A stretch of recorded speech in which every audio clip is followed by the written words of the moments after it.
Welcome back, dear friends, and thank you for joining me for the second part of my story. I hope that as you journeyed through part 1, you felt the intensity of those early days, the moments of darkness, betrayal, and the beginning of a transformation that would shape the course of my life. In the first part, you witnessed the origins of my story. You saw how my life, forever altered by a single encounter, set me on a path that would test my strength, my faith, and even my identity. In the shadows of the palace, I went from being David's secret to becoming his wife, the mother of a child who would bring both unimaginable sorrow and hope. But that was only the beginning. In part 2, I invite you to see beyond the tragedy, to join me as I rise to a place of purpose and power, a transformation that turned my past pain into wisdom, a new chapter that would define not only my legacy, but the future of a kingdom. In this part, I step into my role as the Queen Mother. My son Solomon grows, not only in strength, but in wisdom, and I find myself influencing not only his reign, but the heart of Israel itself.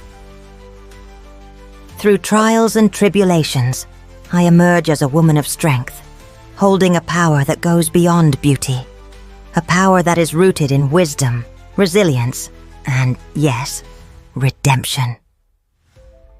If my journey moves you, please remember to like this video, subscribe to our channel, and hit the notification bell so you don't miss any future stories that reveal the mysteries of the Bible. Now, let's continue with the second part of my story, the dark side of King David and the rise of Bathsheba, Queen Mother of Israel. Now, come with me as we continue our journey, a story of wisdom, resilience, and hope. This is the story of Bathsheba, and this is my story. I became queen, yet every comfort of the palace was tainted by the loss I carried within me. After the prophet Nathan's rebuke, David was a changed man. He repented deeply, spending days in prayer, pleading for forgiveness. And though his soul found some peace, I struggled under the weight of my own remorse, being in the palace, seeing David every day, knowing the cost of our actions. It was a burden I carried in silence. David's repentance was public, his guilt proclaimed before God and the people. Yet mine was hidden, a private wound I bore alone. I felt I was not merely a widow of Uriah, but a widow of my own soul, torn from the life I once knew. Though I was now queen, my heart felt heavy, trapped in the shadows of my choices. Then a new life came into the palace, a son born to David and me, one we named Solomon. He was a gift, a symbol of hope and redemption. Time passed, and with it came a new chapter. David and I had a son, and from the first moment I held Solomon in my arms, I felt a new purpose, a chance to rise above the darkness of the past. I knew this child was not only a blessing to us, but a sign of God's grace. David and I raised Solomon with love, pouring into him the wisdom we had gained through our trials and errors. I whispered to him the psalms of his father, the stories of our people, and the hopes I held for him. In Solomon, I saw both the legacy of David and a promise for a brighter future, a chance for both of us to find redemption through the life of our child. Though Solomon could not erase the past, he became the light that pulled me out of the shadows, reminding me that even broken lives can be vessels for grace. Nathan returned to the palace one day with a message that both astonished and humbled me. Our son Solomon was destined to be king. As Solomon grew, the prophet Nathan returned, bearing a prophecy that filled our hearts with awe. He declared that God had chosen Solomon to sit on the throne after David, to be the one who would build the temple, a place for God's presence to dwell among his people. This proclamation was a revelation, a divine promise that filled us with hope.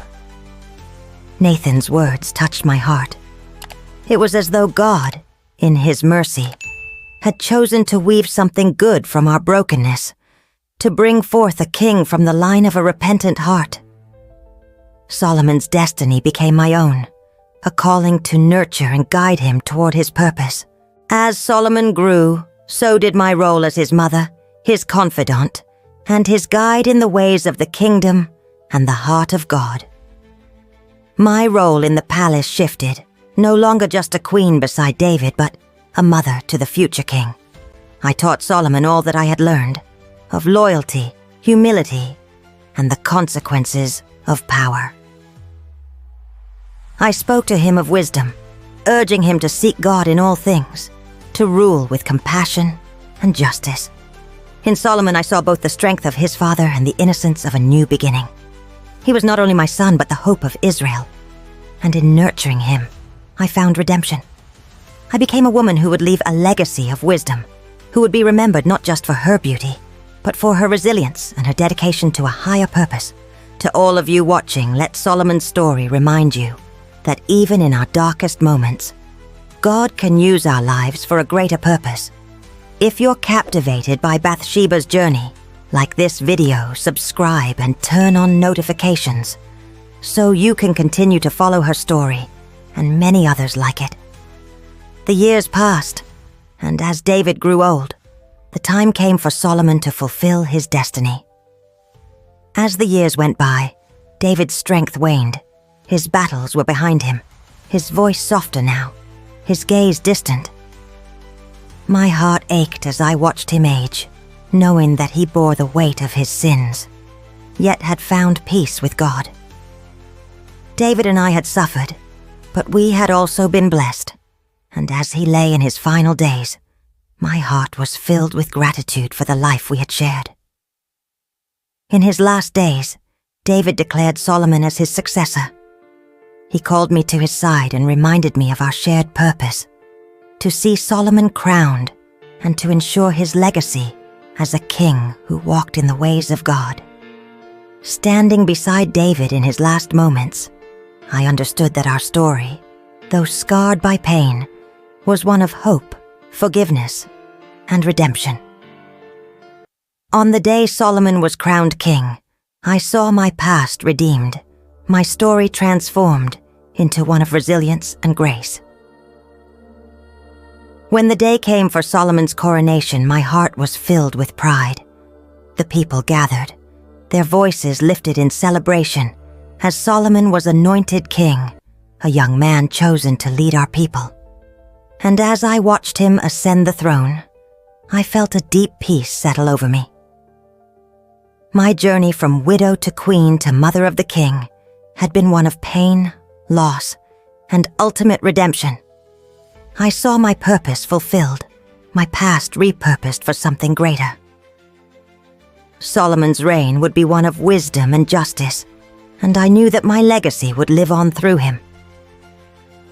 In the years that followed Solomon's coronation, I found a new role within the kingdom, not just as the queen mother, but as a counselor, a woman of wisdom revered by the people. As Solomon took on the responsibilities of a king, I too found my place as a mother and mentor. I became known for my wisdom and insight, a trusted advisor within the palace. Solomon would often come to me with questions, seeking my counsel on matters both personal and political. Though I had once been known for my beauty, I found that true power lay in wisdom, in the ability to guide others toward righteousness. People began to recognize me as a woman of strength and integrity, someone who had risen above her past to become a beacon of grace and understanding. To anyone who finds themselves haunted by their past, remember that even the most painful experiences can become sources of wisdom and strength. Let Bathsheba's story remind you that redemption is possible. One night, Solomon came to me with a question that would shape the course of his life, and mine as well. As Solomon grew into his role as king, he became burdened by the weight of leadership. He sought guidance on how to rule with wisdom and justice, and I shared with him the lessons I had learned through my own journey. Not long after, Solomon had a dream in which God appeared to him, asking what he desired most. Solomon asked for wisdom to govern the people well, and God granted his request, blessing him with unparalleled understanding. As I watched Solomon's wisdom unfold, I felt immense pride, knowing that my influence had played a part in his request.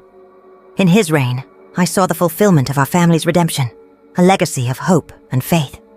Solomon's wisdom became legendary, but it was his humility and desire to serve that set him apart. To all watching, let us strive to seek wisdom, to use our experiences to guide others toward goodness. As I grew older, I found myself reflecting on the past, on the life I had led, and the woman I had become. Years passed, and my role shifted from active participant to quiet observer.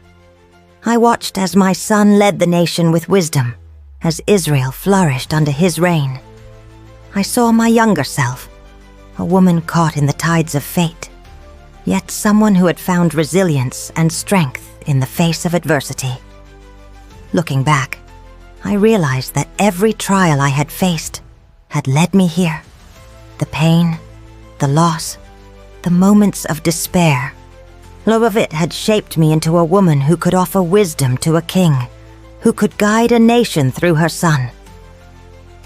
Though my own life would eventually fade, I knew my story would live on, not only through Solomon, but through the generations that would come after him.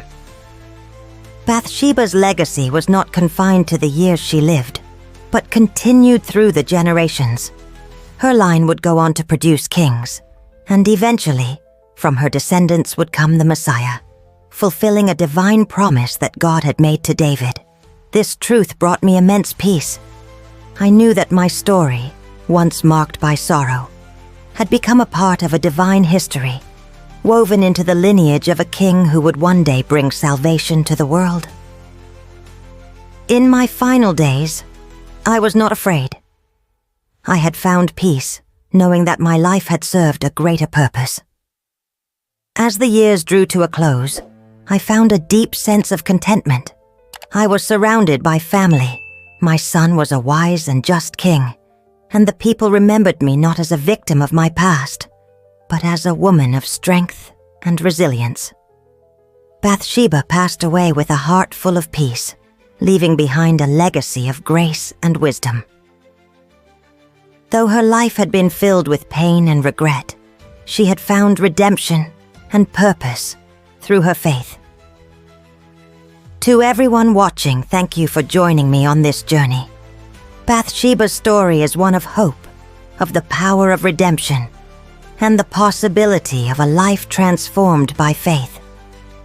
If this story has inspired you, please show your support by liking this video, subscribing to our channel, and sharing it with others who might find hope in these ancient tales.